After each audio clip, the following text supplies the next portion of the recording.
Well, as a little icebreaker this morning, I have to tell you this. I came in this morning, and as a lot of you know, I don't get nervous. I just get incredibly alert. I came up to Shuba before the service, and he was standing up here, and I said, is there anything I can do for you to help you prepare for your service?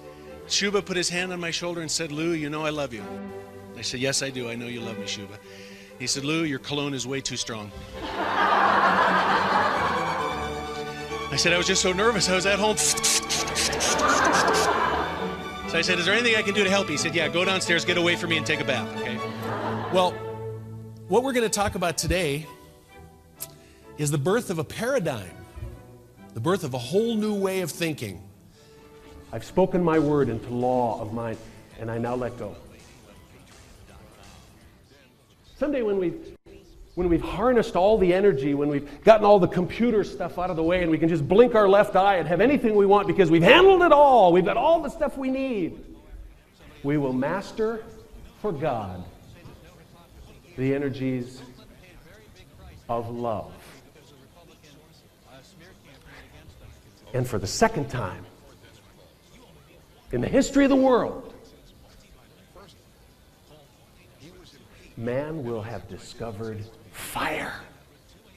It's amazing for me to watch children, little children, 4 or 5 years old, who will sit and their eyes are just agape, and they're just, you know, it's like a little vacuum. They're sucking up everything you say and do and emote. They're just sucking it up. From the darkness into the light. When you leave here today, by the time you walk out those doors today, you're going to have an understanding that you are part of the enlightenment. You are part of the enlightened ones. The birthday of the unconquered sun.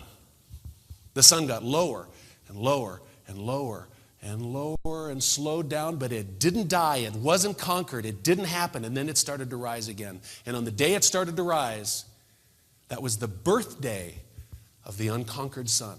Deus natalis invicti solis. The date at which the sun was perceptibly beginning to rise, December 25th. And the new paradigm was the shift from the strictures of the law to love. Show compassion, show mercy, show love, like the man in the story did. He said, go and do the same. That's it. Be merciful, be compassionate. I'm also a Cancer, and you know we're very passionate. I'm not really into that metaphysical horoscope kind of stuff. Cancers usually aren't. So my mother would be sitting in the passenger seat, and she'd be reading her romance novels. Has anybody picked one of these up? Well, it's pornography is what it is if you read these things. A great cheer went up from the ranks when his powerful hands closed about her tiny waist and lifted her to his side.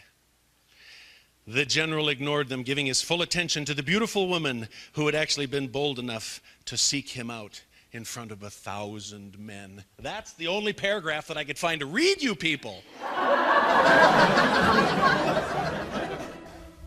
And I'm sitting in the back seat with the spare tire, and all of a sudden my eyes look right at Dad's eyes in the mirror, and he gives me one of those.